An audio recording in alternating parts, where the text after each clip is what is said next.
Welcome to Tone Talks. Welcome to Tone Talks. Welcome to Tone Talks. What up, y'all? This Tone Talks in the building. Looking forward to having a good discussion today. It's going to be a powerful discussion. We talking today about, Jay-Z, gentrification, everything that he said about gentrification recently.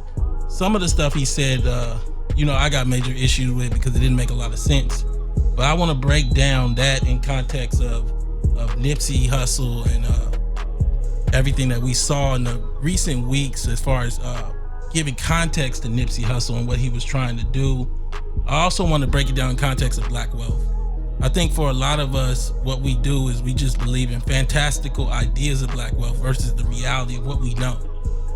So often what I hear is that black folks say stuff like Tone Talks is talking data and then there's reality. Both those things are the same. I have the wonderful Dr. Kevin Cosby, president of HBCU in Louisville, Simmons College, also mega pastor in Louisville, has like 5 churches. This is a guy who here bought up the block. I brought him on so we can actually talk. I'm not here to talk about what Jay-Z talking about fantasy. I'm here to give you context on reality and talk about the reality of black America, black wealth. Again, this is Tone Talks. We here on Dash Radio, Dash Talk X. We talking Jay-Z, Nipsey, and the truth of black gentrification. So, Dr. Cosby, you want to say anything to the audience? Yes, I'm just delighted and honored to have been asked to be your guest tonight. I'm so grateful for the tremendous education, political education, economic education that you consistently give on a weekly basis. In fact, sometimes multiple times in the course of a week, we can expect something from Tone Talk, and it's been transformative for me, and I speak, I'm sure, for so many people. So I'm just honored to be with you, Tone. Yeah, man. You know what's the trip is I did a short video, 10-minute clip on this Jay-Z and gentrification. I didn't really get into the Nipsey part. It wasn't long enough as a video. Tonight, I'm going to dig a little deeper and just explain how gentrification, when you take it in context of the realities of wealth today and also the historical reality of race in America, it basically is a tool for white folks. White folks use gentrification, come in and eat up black communities. I know we like to think of ourselves as having a black middle class, but I'm gonna talk about it. I ain't here to play. Right. Again, the title of the show is Jay-Z, Nipsey, and the Truth of Black Gentrification. I think for so many African Americans, particularly those that are boomer hooked, and boomer hooked meaning you living through your boomer parent, meaning they done paid for your college or they let you move home after college. Ain't nothing per se wrong with it, but that ain't the black truth all across this country. And what happens is that you're not honest about the reality of what black folks are going through in Louisiana and Louisville and Tennessee. On top of it, if you're in New York, or particularly if you're in Los Angeles and San Francisco, and you like a black person in Ladera or View Park, y'all need to really step back and really understand you need to travel the country and get a whiff of that blackness all through the South. Here we go. We gonna get right into it. Tone Talks is here to give y'all that truth. I want to start off by saying condolences to J Love. J Love works here at Dash Radio, lost his son, and I just wanted to give out that condolences. But let's get right into this show. I usually break this down by questions, and I usually take like phone calls. Tonight, because I have Dr. Cosby, I want to get through so much. What I most likely am going to do is I'm just going to read the questions, and then I have a couple of comments I got pro and con from YouTube. What I will say overwhelmingly, the video is like almost 40,000 views. I think it has 3,000 likes, and it has about 230 dislikes. So the dislikes are actually just loud, but the actual thumbs up versus thumbs down, that's the ratio. And understand, like, if you really felt like Jay-Z said some real stuff, you might need to go back to the drawing board on what you understand about blackness and wealth in this country. I hope I can take you there with Dr. Kevin Cosby today. Let me go through the questions. It's only 3 of them. Number 1, what did Jay-Z say about gentrification and black wealth, and why is it ignorant? Number 2, what is gentrification? Let's talk about it. Everybody been using the word, but don't nobody really know what it is. Everybody been telling me it's raceless. Yeah, if we had another country that didn't have slavery and Jim Crow, if the black working age family literally was not wealthless, and I'm not here to guess, like I said, I'm just giving you the numbers. You should know that walking around, but you don't. And so that's the second question. Number 3, We here, we talking about it today. Why does black gentrification make no sense in America today? And I'm gonna let Dr. Cosby, and maybe he'll flesh that out throughout the conversation. I'm giving him the chance to give us explanations. And here's a man who bought up the block. He bought up millions of dollars in property all around his mega church in one of the poorest zip codes in America, predominantly almost all black. And I'm not talking about that kind of black that's immigrant, Caribbean. I'm talking about ADOS black right now. That kind of black that don't tie to another country and don't have no wealth coming in from somewhere else. That kind of black that ties us black to that black dirt that gave us the cotton that we had to pick with our black hands. Come on, let's get to it. Right. Let's talk about it. Jay-Z, Nipsey, and the truth of black gentrification. So let's just start off by I'm gonna start off by talking about the rap that Jay-Z did. In the course of talking about the rap, I'm gonna break in and give Dr. Cosby a chance to speak and tell you what I see. So the lines went: gentrify your own hood before these people do it. Claim eminent domain and have your people moving. That's a small glimpse into what Nipsey was doing. Now, I would argue that that's not what Nipsey was doing, but I'll start off by just saying you can't do this unless you do it full-throated. And when I say that, I said that on the video, you got to be willing to say white folks before white folks do it, Jay-Z. But see, you can't say that if you're trying to sell jerseys and t-shirts and you got title and you trying to do that, and you can't be full-throated around race the way you need to be. But we gonna talk today. Eminent domain is a tool used by government. It's not used by individuals. And I'm tired of people telling me, well, you got to see it a different way because he mentioned a different way. Nah, you just can't use that word. It just doesn't fit. It's not a tool used by, understand this. Many of you got to go read The Color of Law by Richard Rothstein. Again, the author that I interviewed. Dr. Cosby brought him down to Louisville, and also I interviewed him on my channel. I know I'm not here to play. In the book Color of Law, came out last year, groundbreaking piece. What he showed is that many of the highways actually took black property through eminent domain. Like whole towns and cities took back good black property through eminent domain. Black folks don't have that tool. So now you saying black folks have a tool that they don't have in their box to be able to take advantage of property, like taking back property. This is the fundamental problem with people who don't know what they're talking about, talking too much and trying to fit it in a rap lyric. It don't make no sense. Now let's get right into that's a small glimpse into what Nipsey was doing. Let's stop and explain Nipsey for a second. Nipsey Hussle. You know, condolences go out to his family. I waited a few weeks because I didn't want to deal with the emotional. Everybody was dealing with the emotional toll of just the mourning and everything. Again, condolences to that man's family. But one of the things that I started to see is I'm from Los Angeles. I'm from Leimert Park, right there, 8 blocks from where Nipsey from. And I think for a lot of people, they made Nipsey into a figure rather than a man. One of the things that I don't talk about too much on the show is less than like 9 blocks from where Nipsey got shot, I got shot in the leg. I was supposed to get shot in the head. They thought I was 60s. I was coming out of a house party and it was some bloods, and I ducked behind my car. The bullet was low caliber, so it didn't go through the door and hit my head, but it came under the car and shot me in the leg. I took the ambulance ride and everything. When you take that ambulance ride, it's a whole different like thing going on. You don't even know what direction you going in. Now I say that just to give any kind of credence to being shot. I say that to say I can relate to this young brother and possibly what his family went through, because your family is distraught when that happens. But what I think is starting to happen is that we as a race don't want to get honest about what was actually going on with the business because of that emotional moment. And what I think is starting to happen is, as a result, I got black folks that ain't from here telling me who Nipsey was, telling me what that corner was, telling me what Black LA was, telling me what black folks is. And I think that I got to bring Dr. Cosby in, because Nipsey was taking advantage of something called opportunity zones. Opportunity zones took a big boost under Trump's tax law. Let me read a section to you, Dr. Cosby. I'm gonna let you chime in right after I read it. Mm-hmm. What it says is, let me find it right here. Buried, and this is from Bloomberg. Buried in the Republican tax overhaul that President Donald Trump signed into law in late 2017 are incentives for investors who fund businesses or develop real estate in new opportunity zones.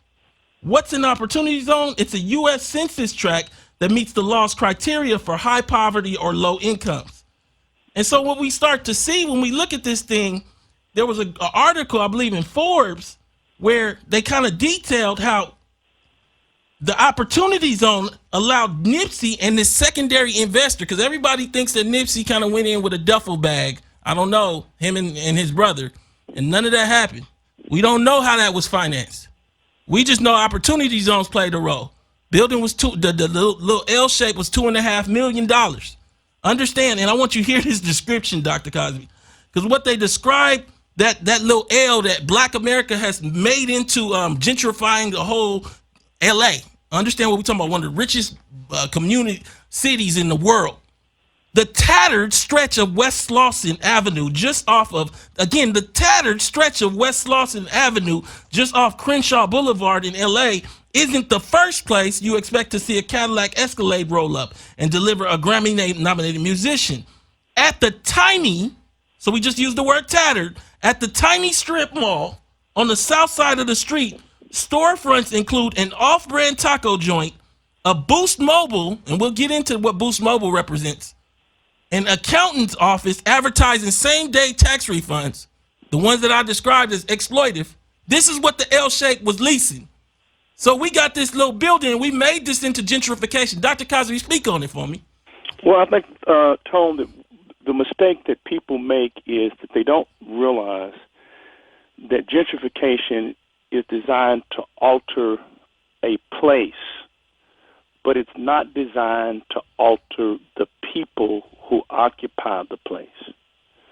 So the opportunity zones is for opportunists who have the colonial mindset, which takes low-income areas, buys that property dirt cheap, and transforms the place. Come on. But it does not affect the economic well-being or the wealth positionality of the people who live in the place. In fact, property values tend to escalate, and those persons, because there's been no change in their economic situation, are then moved out because they can no longer afford the taxes. And so just because you see a place being developed does not mean that the people who are living in that place and who have lived in that place for decades are being developed also. I've told my congregation, because I'm in the midst of, and my congregation is in a very poor zip code. In fact, it's the poorest neighborhood in the whole state of Kentucky where my church is located.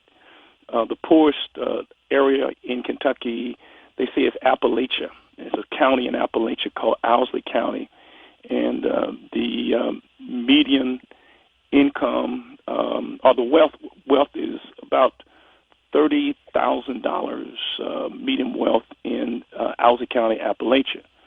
But where I am, where St. Stephen Church is, it's the income is just about $12,000 a year. I mean, it is.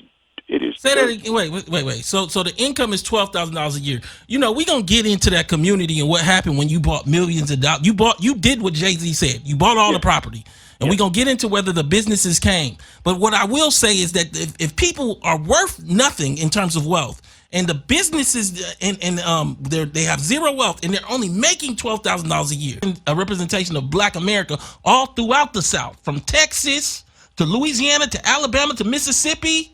Come on. And let me say also, it's very important to recognize when I purchased that property. So I've been the pastor of St. Stephen Baptist Church since 1979. Jimmy Carter was president of the United States. This is pre-Reagan, okay? This is still the 70s, and it's still the era of the boomers before Reagan's tax cuts and overhauling the federal government. So I was able to take advantage of boomer money. I had two things working for me. Come on, Dr. Cosby. Number one, I had boomers. 1979, I had boomers.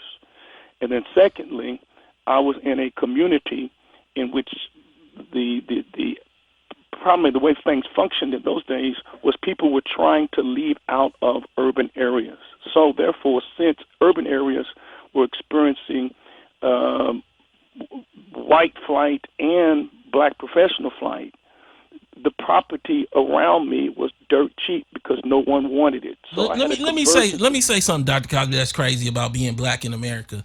We don't even know how to see exploitation. Look, when you come to a strip mall and it got like the little taxed $6,000 refund right now, which is basically a high interest loan for guaranteed money. When it has the Boost Mobile, which is Boost Mobile, basically realized that banks were pulling out, and there was of communities, and there was unbanked people, and they didn't have good credit, so they needed phone services, and they found ways to prepaid, charge them rates like interest and fees and all kind of stuff. Understand, this is all exploitation. This is all exploitation. But because it's in all of our communities, we see it as business. And understand this. I don't care if it's a white man that does it or a black man that does it.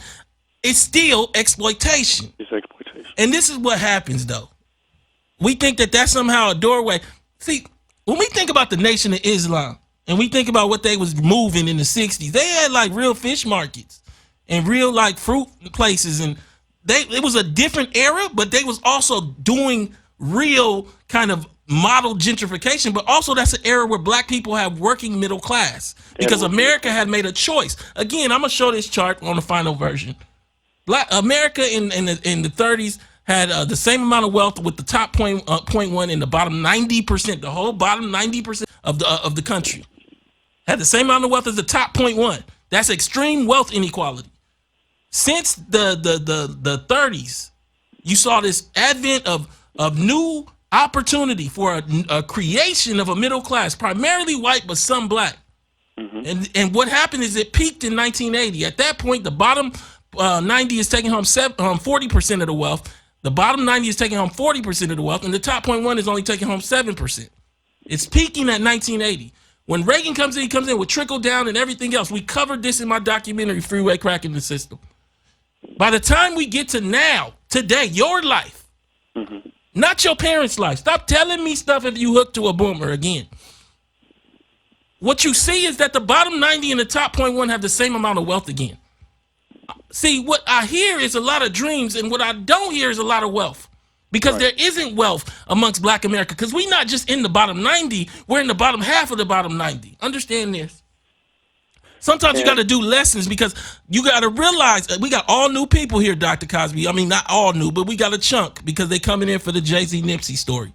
White America has 90% of the wealth. We have 2.6. But the 2.6 is aggregated in the top 10% of black families. Those 10% of black families, those about 2 million black families, there's 20 million of us, have 75% of the 2.6. The bottom half of the race has less than $1. If you don't have a boomer like Dr. Cosby, like Sandy Darity, you out right now. Absolutely. See, Nipsey did have that. That's what we got to get honest. That's who was working in his store. See, we got to get honest about the reality of who's coming from the bottoms. My mom was a Gen Xer. When we found her wallet, she had a bunch of Western Union cards in her, prepaid Western Union cards from one of those same little L-shaped little shopping centers. Now, I'm not blaming Nipsey or Jay-Z for that. But what I'm telling you is what we doing right now is coming up with an answer that allows opportunity zones to take the place of reparations. Absolutely. Jay-Z did a whole rap about gentrification, but he ain't saying nothing about reparations. I'm here to tell y'all ain't no other answer. I've dealt with the top most wealthy people in America, black people in America, from Dr. Dre to Byron Allen. I've sat down with them. Understand that Dr. Cosby is one of the most powerful black men in America, and I'm going to let him tell his story. I'm going to let him tell you what happened when he tried to bring Walmart or different businesses. They don't have a standing restaurant for 52,000 residents. Understand this. Understand this. Let's slow down.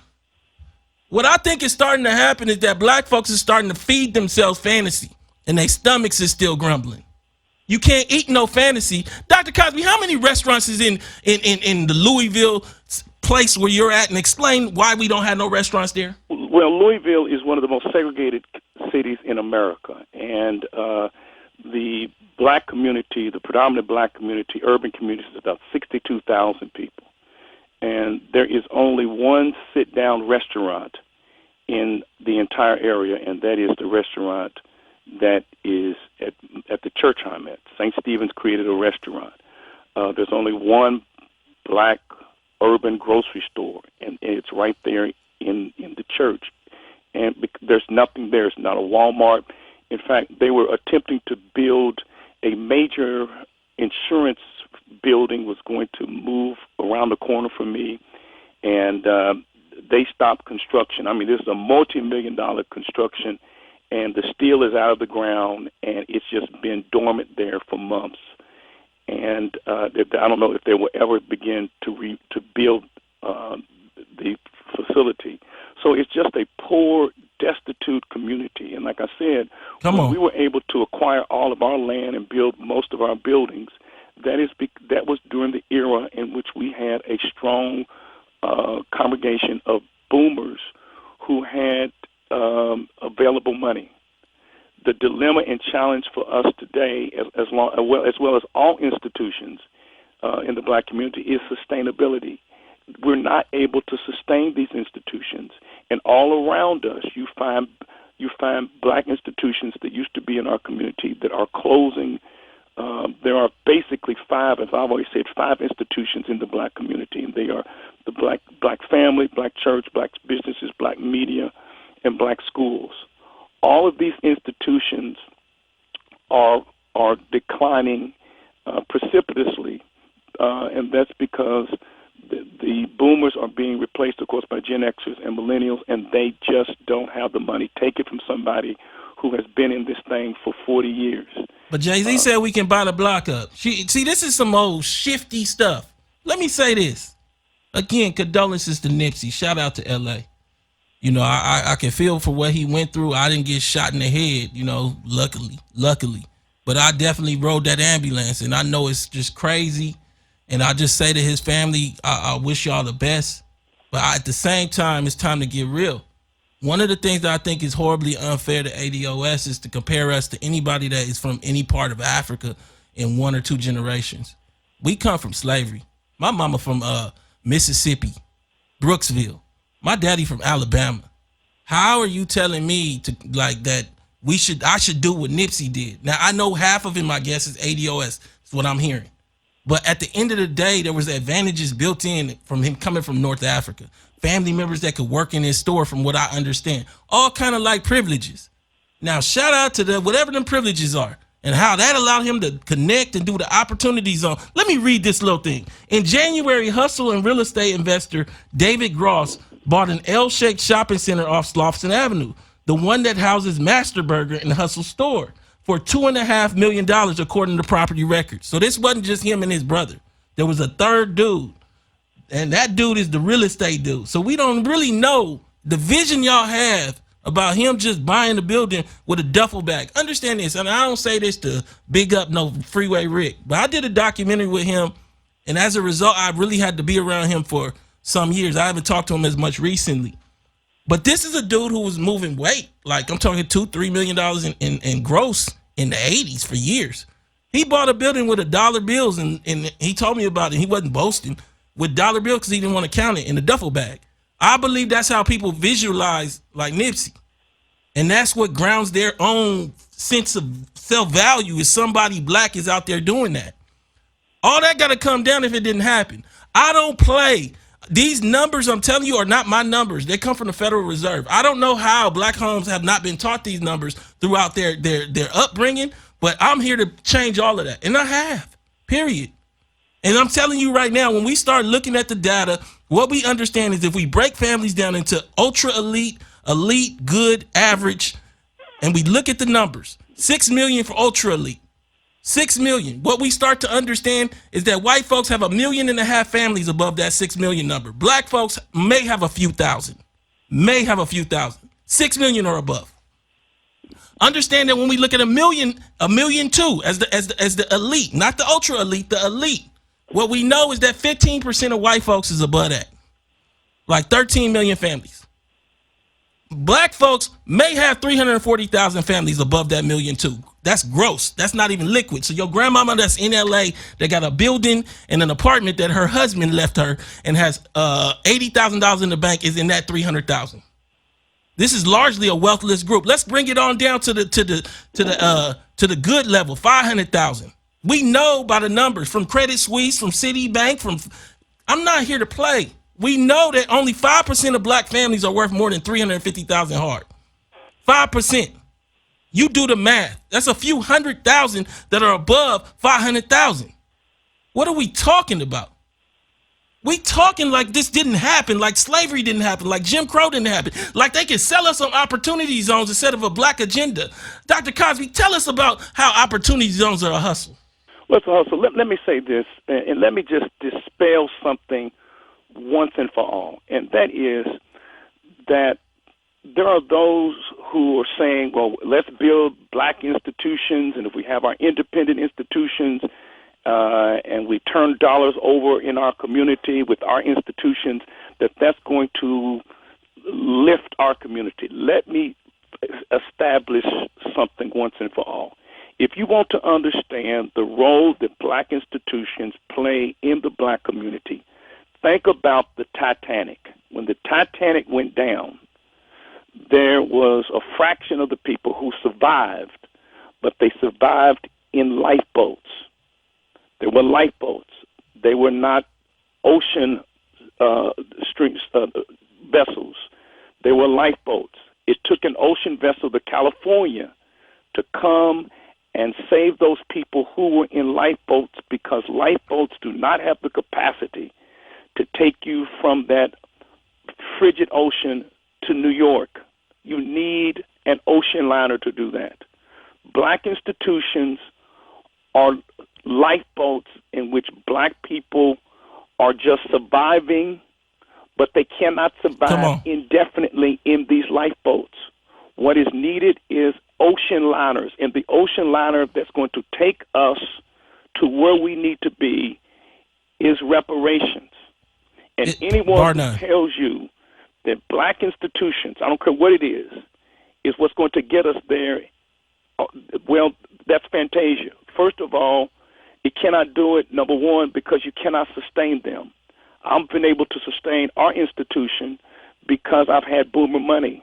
The challenge now is I can't sustain it with millennials because millennials don't have the resources.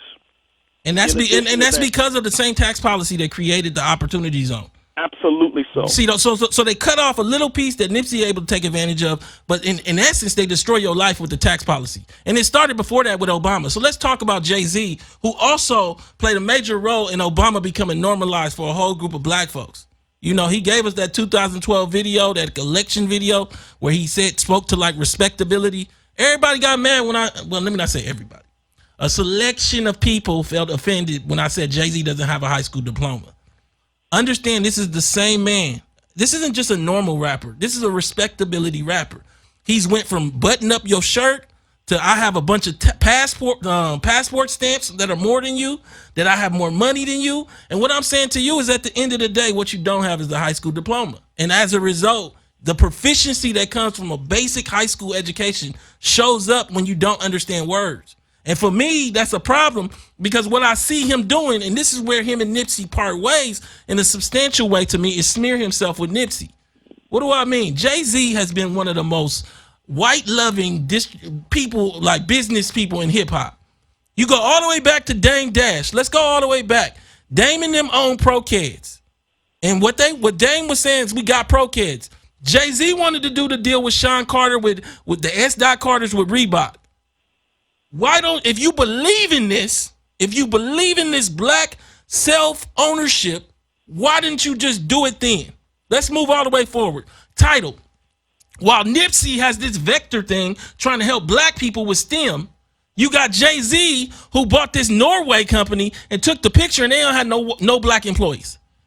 No black employees. So somebody would say, well, he couldn't control that. Yeah, he bought the company. He could have controlled everything. He didn't have to buy that company. And he could have fired everybody and just hired all the black people from Nipsey's thing. I'm not saying I'm a businessman, but if that's not possible, you can't make that rap. Not the rap that we just read. Understand that this is the same dude when we come forward that gave us the Brooklyn Nets. The Brooklyn Nets basically pushed tens of thousands of black people out of Brooklyn because they couldn't afford it anymore. It was supposed to bring jobs, and it didn't bring jobs. On every level, his business has not done what this rap said. Let me read a little more of this rap, Dr. Cosby, and I'm going to come right to you. The craziness of what this man said. For anybody that's still confused as to what he was doing, talking about Nipsey, this is Jay-Z rapping. The neighborhood is designed to keep us trapped. They redline us so our property declines if you live by blacks. They depress the assets and take the property back. And so, like, all of this he's saying needs to be attacked by attacking the design. It needs to be attacked by having a black agenda. See, when people come to me and say, what have you done? I just say reparations. Understand that ADOS, American Descendants of Slavery, is a creation by myself and Yvette Carnell. Dr. Cosby has been a great supportive mechanism because he believes in it.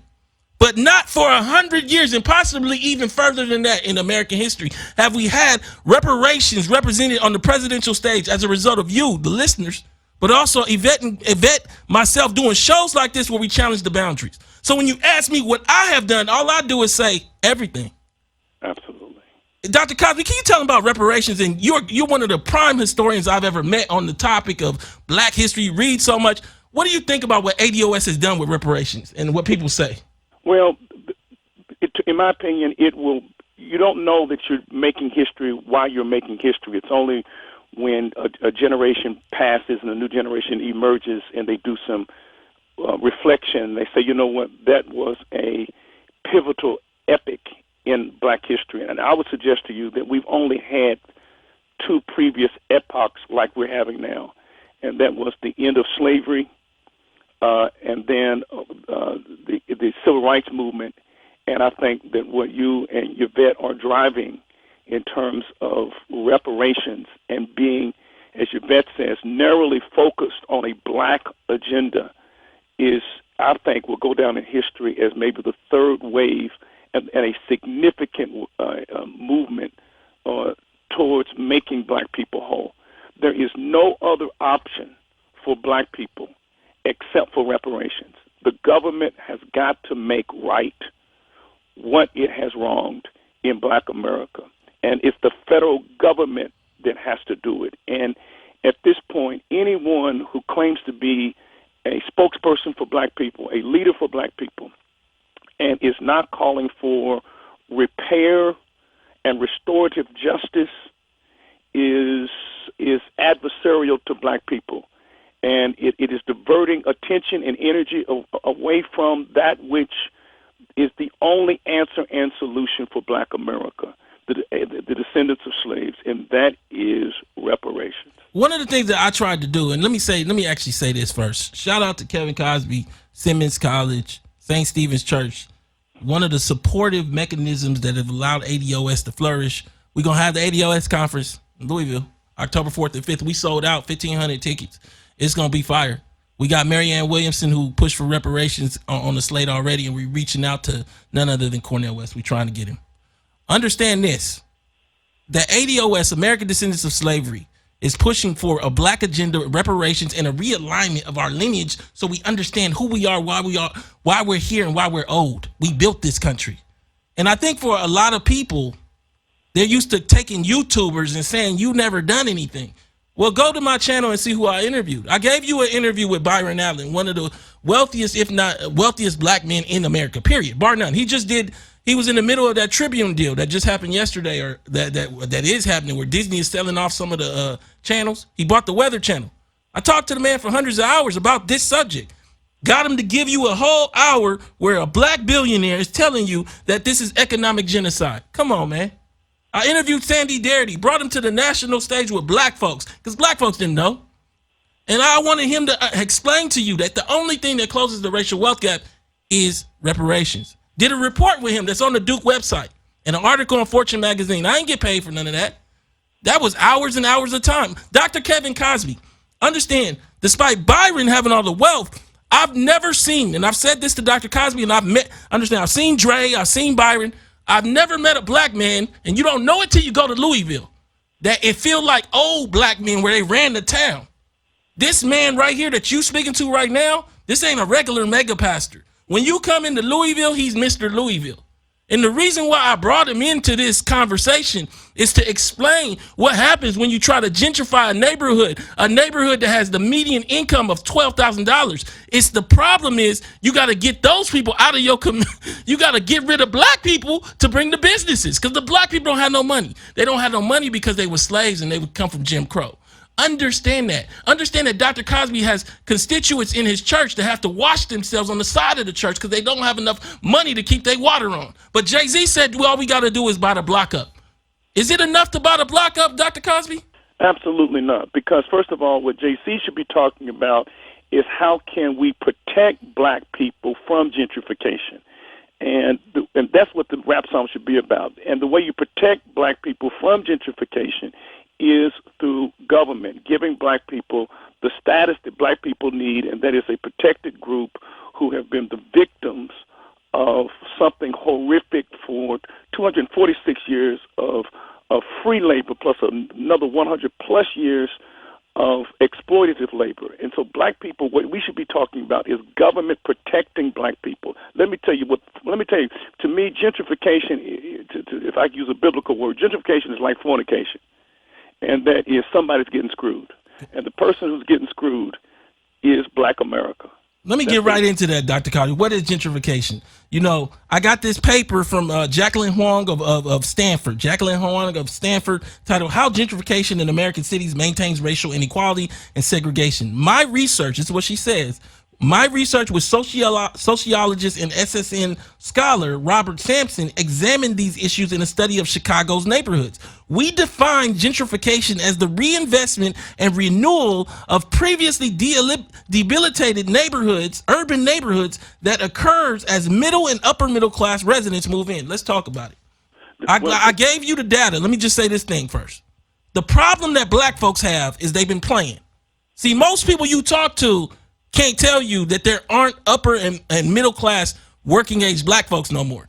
I'm gonna give it to you in numbers so you could just leave me alone. Understand that the middle white family, then white families setting the bar because they have almost all the wealth, 90% of the wealth. The middle white family sets the bar for this upper and middle. The middle white family is worth $150,000 net. The upper family is probably at about $1.2 million or above, and that's the working poor. That's what they call themselves now. Now, what I'm saying to you today is what we know is that if you look at working age black families, we literally don't have nearly none that are even middle. So if you're Nipsey or Jay-Z, your target market is the white folks. Nipsey wanted to tear that whole L shape down, and he wanted to build a 100-unit condominium. I doubt that he wanted black folks to move in there because they got the new rail line. Understand that if you're Dr. Cosby, this is the conundrum. Black folks don't have no money, so you can't get Walmart. So now you got these properties, and you can only hold them so long. So ultimately, you have to be a capitalist or be eaten by the capitalists. Tell them about redlining Philadelphia and YWCA, Dr. Cosby, for a second. Oh, yes. Well, there is a black YMCA that wanted to expand. It's been in the community for over 100 years. It's part of the black community.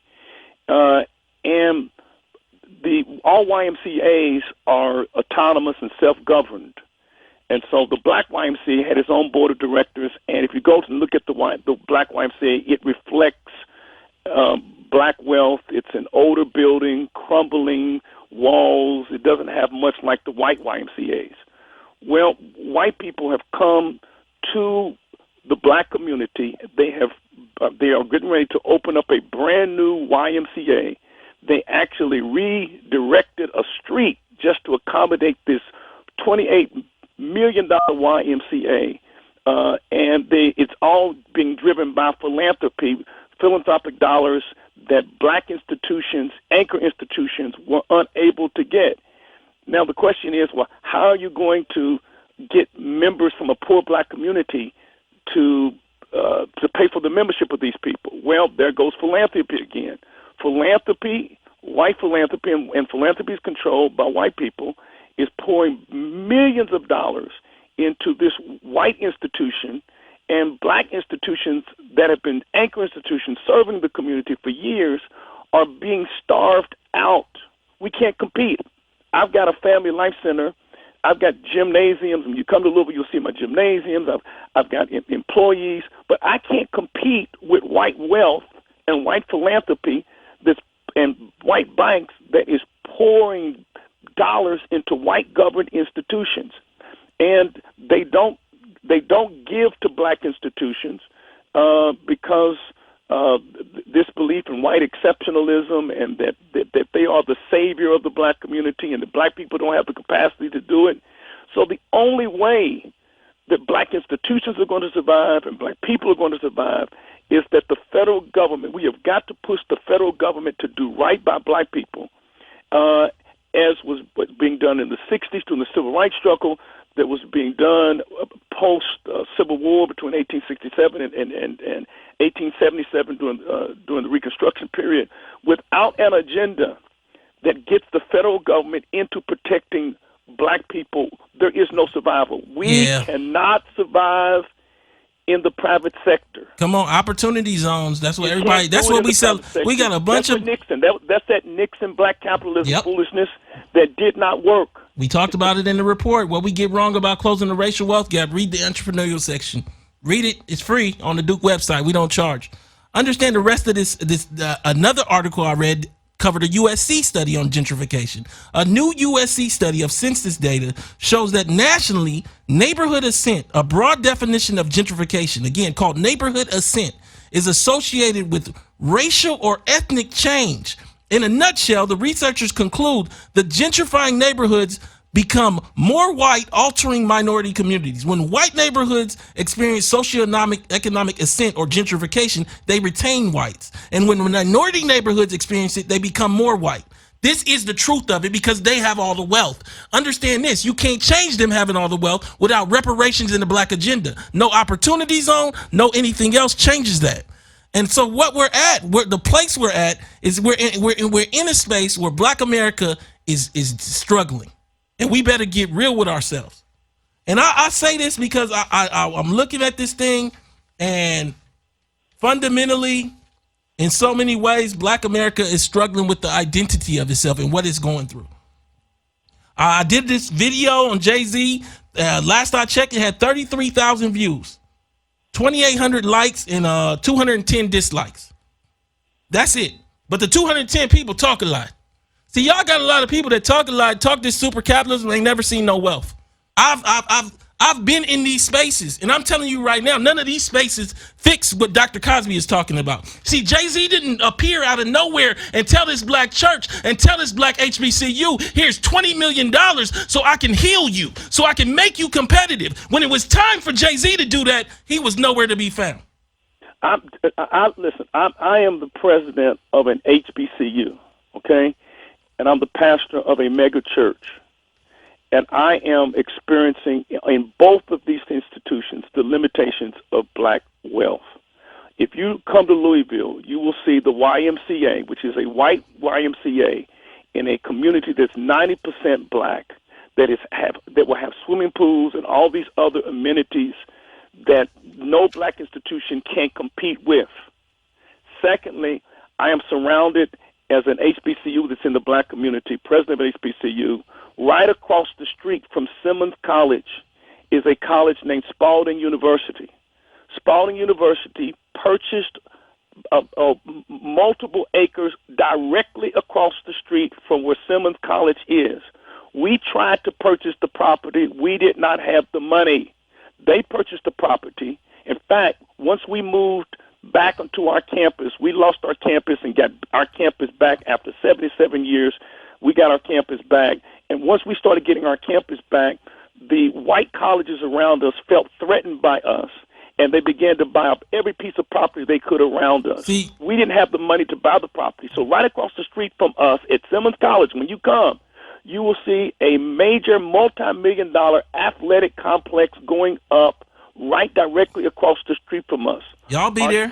Y'all be there soon enough to see all that when we do the Louisville thing, and he'd be able to show it to you. We have this view, Dr. Cosby, of a world where white people gonna stand still and we gonna shoot at them with our muskets, like they not with tanks right now. That's what wealth calcification is. Them with tanks and us with slingshots with rocks in them. And understand this. Let me say this. I want to read a couple comments because we're coming to the end of the show that people said pro and con for the last video, and the cons didn't make no sense. This is a pro comment from YouTube by Vanity's Mirror. I was wondering if Tone was going to talk about this, meaning Jay-Z and gentrification and Nipsey. Thanks so much for the dose of reality. That's what we all need. Jay-Z charged about $400 for those Webster Hall tickets. On top of that, he played the puppet for the Brooklyn Nets. So many people were priced out of neighborhoods due to this. I'm a New York native. Shout out to you, Vanity's Mirror. Let me give you another one on it that's a con.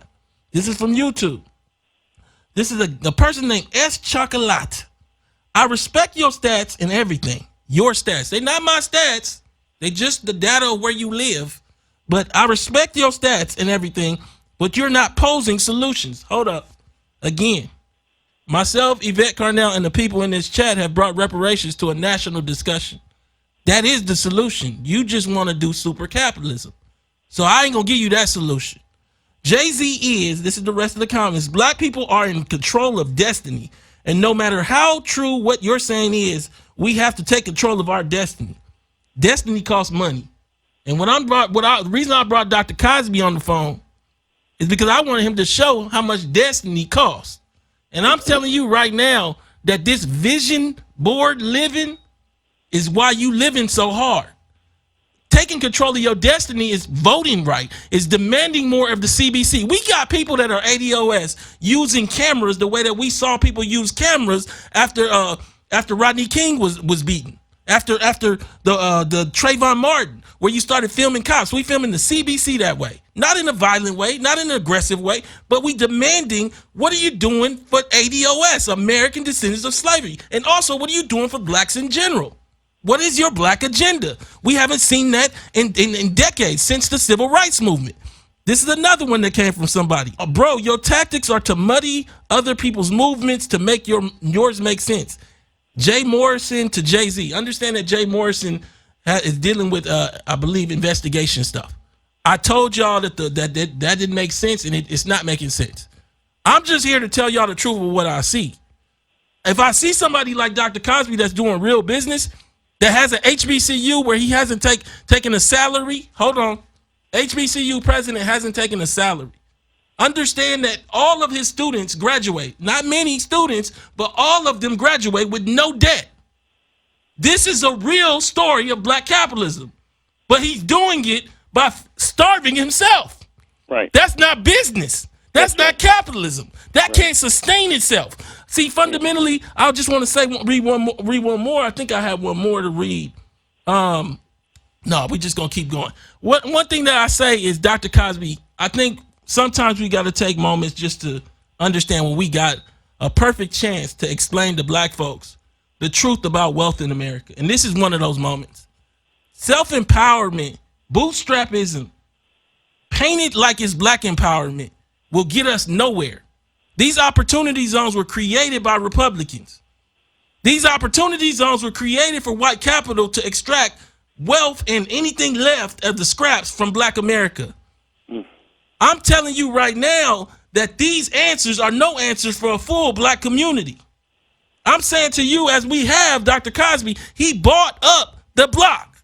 He did exactly what Jay-Z is saying, bought all the buildings. And did Walmart come, Dr. Cosby? No, they did not come. What happened when you tried to get Walmart to come? They just bailed out. Not enough wealth in the community. Because you got to compete for Walmart. That's the part that Jay-Z left out.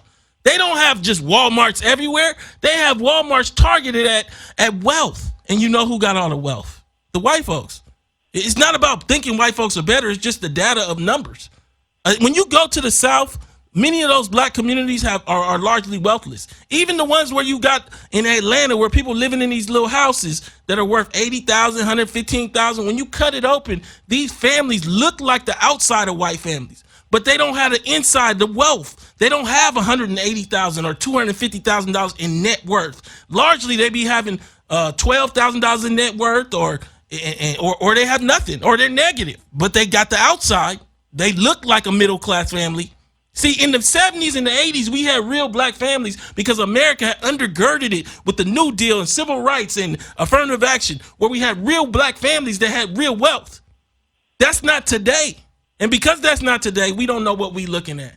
That's what I wanted to get into today. Dr. Cosby, we got the conference coming up. It's going to be fire October 4th and 5th. Anything you want to say about the ADOS conference? Oh, well, we're just excited about it. We're looking forward to hosting it. The entire city of Louisville is abuzz because of our family, the ADOS family is coming to our city, and there's going to be a lot of great information that you'll be able to glean, to take back and do some real transformative work as we work together as the ADOS family to push our reparations agenda. My goal is to change the nation, and with that nation, I want to change you and your family. One of the things that I want to do is inform you and give you the tools so you can understand why you should not be frustrated about some of the struggles you're going through. When the bottom 90 has the same amount of wealth as the top 0.1 and your race was enslaved, putting you in the bottom third of the bottom 90, many times you're going to see the consequences of that bear out, not because you failed, but because they set you up to fail. See, I'm here to talk about it. I'm not here to let anybody slide, from Jay-Z to anyone else. I'm here to talk about the truth of how do we get from A to Z. We can't get to Z if a bunch of people that are boomer hooked are hooked on Jay-Z because he make them feel good and feel like they got empowerment. Well, the rest of us don't have a boomer who's going to bail us out. And so, like, I say this today, that ADOS, that black folks going to have to wake up. We're going to have to start understanding that black gentrification is a dream more than a reality. And we got to understand that for that to become reality, we got to demand more of the government we created. Any last thing you want to tell them about your church or your HBCU? Well, just this is that because of the lack of wealth and because people don't understand the role of government, when they see a church like St. Stephen's, I can't tell you how overwhelmed we are by poor people, black people in our community, ADOS, who are looking for the church to do for them what government should be doing for them. And there is a limit to what the church can do. And that's why those who are talking about how black institutions can blow up the block and serve the entire black community don't understand the depth of poverty that black people are experiencing in this community. Only government can fix it, and it's not charity. This is a debt that is owed the American descendants of slaves. It's not charity, and we should be very vigilant in terms of getting what is rightfully ours. This is Tone Talks. Please go to tonetalks.org to subscribe or donate. Share this video. Let's get the discussion going, because all I'm here for is to change the race and change America with it. Thank you. Thank you for tuning in to Tone Talks.